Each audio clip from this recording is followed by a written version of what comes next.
Hello viewers, welcome back to my channel. So ఈ వీడియోలో నేను టీసీఎస్ ఇంటర్వ్యూ ఎక్స్పీరియన్స్ అయితే చెప్తాను. సో మనం టీసీఎస్ ఇంటర్వ్యూలో ఏమేమి మిస్టేక్స్ చేయకూడదు అండ్ నేను నలుగురు దగ్గర నుండి ఎవరైతే ఇంటర్వ్యూ అయిపోయిందో వాళ్ళ దగ్గర నుండి డేటా అనేది కలెక్ట్ చేసి మీకైతే ఇస్తున్నాను అనమాట. సో ఇది చాలా ఇంపార్టెంట్ వీడియో. వాళ్ళు కామన్గా చెప్పిన పాయింట్ ఏంటంటే ఇక్కడ మన రెజ్యూమ్ మెయిన్ అనమాట. సో మన రెజ్యూమ్లో కొన్ని మిస్టేక్స్ అయితే చేయకూడదు. సో ఆ మిస్టేక్స్ అయితే నేను చెప్తాను. సో ఈ మిస్టేక్ చేశారంటే మళ్ళీ మీరే ప్రాబ్లంలో పడిపోతారు. సో అందువల్ల ఈ వీడియో అయితే చాలా ఇంపార్టెంట్. సో మీరైతే చివరి దాకా చూడండి. సో ఎవరైతే ఇంటర్వ్యూకి వెళ్ళారో వాళ్ళని ఏమేమి క్వశ్చన్స్ అడిగారు అండ్ ఎక్స్పీరియన్స్ ఏంటో నేనైతే మొత్తం చెప్తాను ఈ వీడియోలో. Before going to this video, if anyone not subscribed my channel, please subscribe it and click the bell icon also. Then only you will receive my videos in the form of notification. And like and share this video. If you have any doubts related to any video, just comment in comment box. So ఇది actual process. So which is going throughout the interview.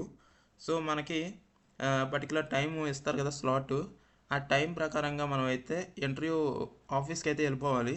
So interview ఆఫీస్కి వెళ్ళిపోయిన వెంటనే మనకి ఒక హాల్లో section wise అంటే మనకు వచ్చిన రోల్ వైజ్ కూర్చోవాలన్నమాట. అంటే డిజిటల్ వచ్చిన వాళ్ళందరూ డిజిటల్లో ఒక రూమ్లో ఉంటారు, అండ్ నింజా వచ్చిన వాళ్ళందరూ నింజా ఒక రూమ్లో ఉంటారు, ప్రైమ్ వచ్చిన వాళ్ళందరూ ఒక రూమ్లో పెడతారనమాట. సో అలా ఆ రోల్ బట్టి మనం ఆ రూమ్లోకి వెళ్ళి కూర్చోవాలి. సో ఆఫ్టర్ తర్వాత మనకి హెచ్ఆర్స్ అనేవాళ్ళు వస్తారు, వచ్చి మనకి గైడ్లైన్స్ ఎలా ఉన్నాయి అవన్నీ చెప్తారు. సో ఏం జరుగుతుంది ఎలా జరుగుతుందని చెప్పిన తర్వాత మనకి ఒక డిక్లరేషన్ ఫామ్ ఇస్తారనమాట.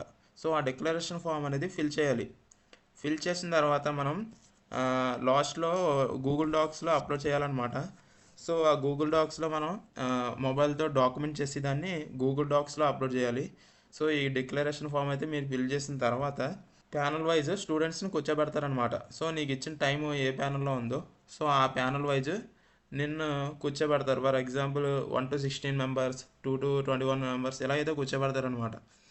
సో మనకి బేసికల్గా 3 రౌండ్స్ ఉంటాయి, హెచ్ఆర్, ఎంఆర్, టీఆర్. సో మనకి ఫస్ట్ రౌండ్ వచ్చేసి టీఆర్, ఆ తర్వాత రౌండ్ వచ్చేసి ఎంఆర్, దాని తర్వాత వచ్చేసి హెచ్ఆర్ అనమాట. సో నింజా రోల్లో మొత్తం కంప్లీట్ రెజ్యూమ్లో ఏమైతే మెన్షన్ చేశారో సో ఆ ప్రతిదీ అడిగారనమాట. సో రెజ్యూమ్లో ఏవైతే మీరు మెన్షన్ చేస్తున్నారో స్కిల్స్, ఆ స్కిల్స్ అన్నీ మీకు వచ్చి ఉండాలి. సో అది మీరు ఫస్ట్ ఇంపార్టెంట్ థింగ్ గుర్తెట్టుకోవాల్సింది.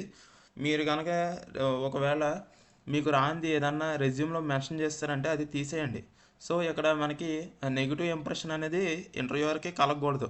సో మనం ఎప్పుడైతే మనకు రాని స్కిల్ అందులో యాడ్ చేస్తామో సో మనల్ని ఎప్పుడైతే ఆ పర్టికులర్ రిలేటెడ్ స్కిల్ అడిగితే మనం చెప్పలేం, మనం ముఖం వాడి ముఖం మనం చూసుకుంటే సరిపోద్ది.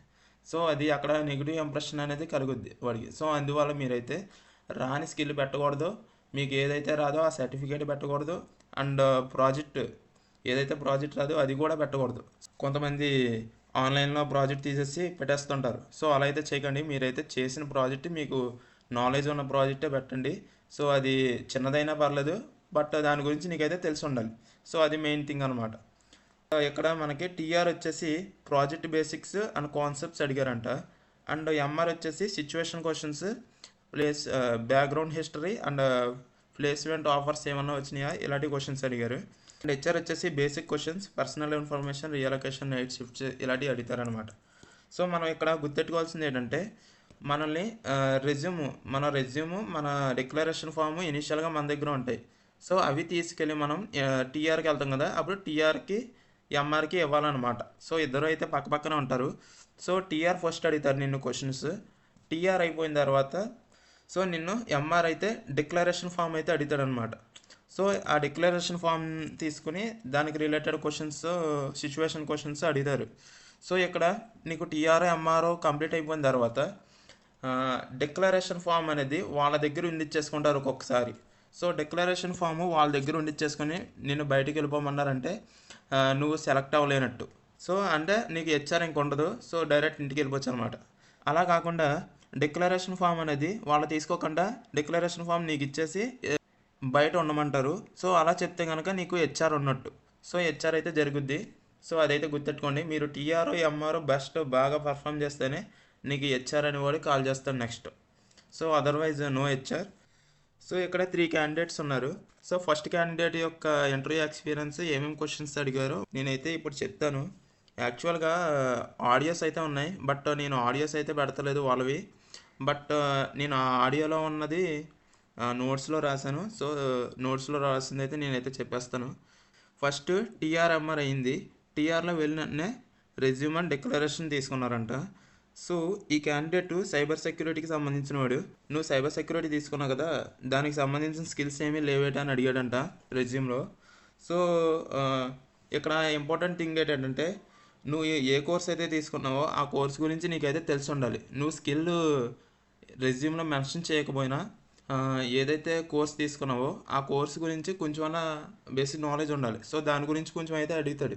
అండ్ తర్వాత బేసిక్స్ నుండి స్టార్ట్ చేస్తా అని చెప్పాడంట. అంటే సైబర్ సెక్యూరిటీ కదా, సైబర్ సెక్యూరిటీ బేసిక్స్ అడిగితాను, పెద్ద ఇబ్బంది ఏం పట్టాను అని అడిగి కొన్ని బేసిక్ క్వశ్చన్స్ అడిగారు. Like malware, fishing, encryption algorithms అంటే ఏంటి అలా అయితే అడిగారంట. అండ్ ఒకవేళ సైబర్ అటాక్స్ జరిగితే నువ్వు ఎలా రియాక్ట్ అవుతావు, సో ఇలాగా సిచ్యువేషన్ క్వశ్చన్స్ కూడా అడిగారంట. And resume related skills mention చేస్తావు కదా, సో నువ్వు ఏదైతే రెజ్యూమ్లో particular skill like Python, C, ఇలాగ జావా ఇలా మెన్షన్ చేస్తావు కదా, ఆ మెన్షన్ చేసిన స్కిల్ బట్టి ఒక కోడింగ్ అయితే రాయమంటాడంట. సో ఈ పర్సన్కి వచ్చేసి ప్రైమ్ నెంబర్స్ కోడ్ అయితే రాయమన్నాడంట. సో సిలోనో జావాలోనో ఏదో ఒక లాంగ్వేజ్లో ప్రైమ్ నెంబర్స్ కోడ్ అయితే రాయమన్నారంట. అండ్ రెజ్యూమ్లో ఏడబ్ల్యూఎస్ సర్టిఫికేషన్ మెన్షన్ చేస్తాడు ఈ పర్సన్. సో అందువల్ల ఏడబ్ల్యూఎస్ సర్టిఫికేషన్ గురించి అయితే బేసిక్ క్వశ్చన్స్ అడిగారు. ఏదైతే ప్రైమ్ నెంబర్ కోడ్ రాస్తున్నాడో, సో కోడ్ రాస్తున్నా కూడా ఇంటర్వ్యూయర్ అయితే మాట్లాడుతున్నాడు. సో ఇక్కడ ఏంటంటే అనదర్ ఇంపార్టెంట్ నోట్, సో మనం కోడ్ రాస్తున్నా ఇంటర్వ్యూయర్ మాట్లాడుతున్నాడంటే మనం మల్టీ టాస్కింగ్ ఎలా పర్ఫామ్ చేస్తున్నామో ఇంటర్వ్యూయర్ అయితే టెస్ట్ చేస్తున్నాడు. సో అక్కడ మనం మాట్లాడుతూ కోడ్ అయితే రాయాలి. సో వాళ్ళు ఇంటర్వ్యూయర్ అడిగిన దానికి క్వశ్చన్స్ అడుగుతూ మనం కోడ్ అయితే కంప్లీట్ చేయాలి. అది మల్టీ టాస్కింగ్ ఎలా పర్ఫామ్ చేస్తున్నాడు అని చెక్ చేస్తాడనమాట. సో అది ఇంపార్టెంట్. సో నెక్స్ట్ వచ్చేసి ఎంఆర్కి వెళ్ళాడంట. సో ఈ ఎంఆర్ వచ్చేసి ఫాదర్ బ్యాక్గ్రౌండ్ అడిగారు. And what is your scope అని అడిగారంట. అతను ఇచ్చిన రెస్పాన్స్ అయితే నేను మేనేజర్ అవ్వాలని అనుకుంటున్నాను అలా చెప్పాడంట. సో ఆ క్వశ్చన్కి ఆన్సర్ ఇచ్చినట్టే ఎంఆర్ ఒక సిచ్యువేషన్ క్వశ్చన్ అయితే ఇచ్చాడంట. సో ఆ సిచ్యువేషన్ క్వశ్చన్ ఏంటో చెప్తాను చూడండి. సపోజ్ నేను నీకు బాస్ అనుకో, ఒక వర్క్ అయితే నేను ఇస్తున్నాను. ఆ వర్క్ 10 మెంబర్స్కి నువ్వు అలొకేట్ చేయాలి. సో ఈ 10 మెంబర్స్లో 2 మెంబర్స్ అనేవాళ్ళు వర్క్ చేయనని చెప్పారు. సో అప్పుడు నువ్వు వాళ్ళని ఫోర్స్ చేస్తావా అని ఎలా అడిగారంట ఒక క్వశ్చన్. దానికి ఈ క్యాండిడేట్ 1 ఇచ్చే రెస్పాన్స్ ఏంటంటే, మీరు వర్క్ చేయకపోతే శాలరీ రాదు ఇలాగేదో చెప్పాడంట. సో చెప్పిన వెంటనే మళ్ళీ ఇంకో క్వశ్చన్ అడిగాడండి ఎంఆర్. సో ఒకవేళ వాళ్ళు మాకు శాలరీ వద్దు అయినా మేమైతే వర్క్ చెయ్యం, సో వాళ్ళు కానీ అలా అంటే నువ్వేం చేస్తావు ఆ టైంలో అని అడిగాడంట. సో ఒకవేళ తప్పని పరిస్థితుల్లో ఫోర్స్ చేస్తాను సార్, ఒకవేళ అయినా కూడా వాళ్ళు ఒప్పుకోలేదంటే నేను వేరే వాళ్ళని ఎవరన్నా ఇంకో ఇద్దరిని చూసుకుంటాను అలాగేదో చెప్పాడంట. సో ఇలా చెప్పిన వెంటనే ఒకవేళ నువ్వు చేసే వర్క్ డెడ్ లైన్కి వస్తుంది ఆ టైంలో ఏం చేస్తావు ఇలా చెప్పారంట. సో ఇక్కడ పాయింట్ ఏంటంటే ఈ క్యాండిడేట్ 1 ఉన్నాడు కదా, సో క్యాండిడేట్ 1 ఆన్సర్ చెప్తున్నాడు కానీ ఆ ఆన్సర్లోనే మళ్ళీ ఇంకో క్వశ్చన్ అడుగుతున్నాడు ఎంఆర్. సో అది గుర్తెట్టుకోవాలి, మనం ఎప్పుడూ ఆన్సర్ చెప్పేటప్పుడు కరెక్ట్గా చెప్పాలి. చెప్పిన ఆన్సర్ తప్పు అయినా పర్లేదు, కాన్ఫిడెంట్గా చెప్తే చాలు, అది మెయిన్ థింగ్. లాస్ట్లో ఇంకా do you have any questions అని అడిగారంట. సో ఇది లాస్ట్. సో దీంతో క్యాండిడేట్ 1 అయితే అయిపోయారు. సో నెక్స్ట్ వచ్చేసి క్యాండిడేట్ 2. ఈ క్యాండిడేట్ 2 కూడా సైబర్ సెక్యూరిటీ రిలేటెడ్ అనమాట. So cyber security basic questions అయితే అడిగారంట. సో ఆ తర్వాత ఏమేమి నేర్చుకున్నావు కాలేజీలో అని అడిగారంట. సో పైథాన్, ఎస్క్యూఎల్ ఇలా చెప్పాడంట. దాని తర్వాత కోడ్ అయితే సాల్వ్ చేయమన్నారంట పైథాన్. సో ఒక పారాగ్రాఫ్ ఇచ్చి ఆ పారాగ్రాఫ్లో ఒక వర్డ్ ఎన్ని టైమ్స్ రిపీట్ అయిందో సాల్వ్ చేయమని ఇచ్చారంట. సో ఇక్కడ ఈ పర్సన్ అయితే ఫర్ లూప్ యూజ్ చేసి ఆ పారాగ్రాఫ్ క్వశ్చన్ అయితే సాల్వ్ చేశాడు. టీఆర్ రైజ్ చేసిన క్వశ్చన్ ఏంటంటే, ఇక్కడ ఫర్ లూపే చేసేస్తుంది కదా, సో ఇందులో లాజిక్ ఏముంది, ఇంకో విధంగా వేరే విధంగా రాయమంటే సో వేరే విధంగా రాయమన్నాడంట. సో ఇలా అయితే క్యాండిడేట్ 2 అయితే అడిగారంట. సో ఇవైతే పెట్టండి నాకు. సో లాస్ట్ క్యాండిడేట్ వచ్చేసి సో టీఆర్ఓ ఎంఆర్ఓ సేమ్ రూమ్లో జరిగిపోయిందంట. So asked about introduction and resume గురించి అయితే అడిగారు. రెజ్యూమ్లో ఏవైతే సైబర్ సెక్యూరిటీ, ఈ పర్సన్ కూడా సైబర్ సెక్యూరిటీయే. సో రెజ్యూమ్ రిలేటెడ్ అడిగారు. రెజ్యూమ్లో సైబర్ సెక్యూరిటీ ఉంది కాబట్టి సైబర్ సెక్యూరిటీ బేసిక్ క్వశ్చన్స్ అయితే అడిగారు. సో నెక్స్ట్ వచ్చేసి ప్రాజెక్ట్ ఏదైతే ప్రాజెక్ట్ చేశారో ఆ ప్రాజెక్ట్ గురించి అడిగాడంట.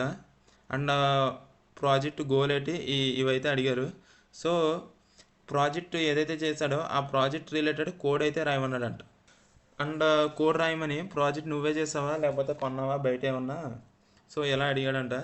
సో ఇక్కడ చెప్పిన రెస్పాన్స్ ఏంటంటే, సో నేను ప్రాజెక్ట్ నేను ఓన్గా చేశాను, బట్ చాట్‌జీపీటీ హెల్ప్ అయితే తీసుకున్నాను సార్. సో నాకైతే కోడ్ అంతలాగా గుర్తులేదు అని చెప్పాడంట. ఈ ఎంఆర్ వచ్చేసి రీసెంట్గానే రన్ చేసా ఉంటా కదా, బేసిక్ లాజిక్ అన్నా రాయి ఇలా ఏదో చెప్పాడంట. ఆ తర్వాత డిక్లరేషన్ ఫామ్ ఇచ్చేసి హెచ్ఆర్కి వెళ్ళమన్నారంట. సో హెచ్ఆర్ బేసిక్ క్వశ్చన్స్ వచ్చేసి రీలొకేషన్ అండ్ టీసీఎస్ గురించి అడిగారంట. సో మనం ఇక్కడ అనదర్ ఇంపార్టెంట్ వన్ వచ్చేసి టీసీఎస్ గురించి ఎంతో కొంత తెలుసుకుని వెళ్ళాలి. అండ్ ఎవరైతే స్టార్ట్ చేశారో ఫౌండర్ ఎవరు ఇవన్నీ, సో టీసీఎస్ ప్రెజెంట్ ఎలా ఉంది ఇవన్నీ అయితే మనం తెలుసుకుని వెళ్ళాలి. ఇవి మొత్తం నేను ఎవరైతే ఇంటర్వ్యూ ప్రాసెస్ అయిందో వాళ్ళని అడిగిన క్వశ్చన్స్. సో ఇప్పటిదాకా చెప్పినాయి. సో ఇక్కడ మనం రెజ్యూమ్ మీద అయితే ఫోకస్ చేయండి.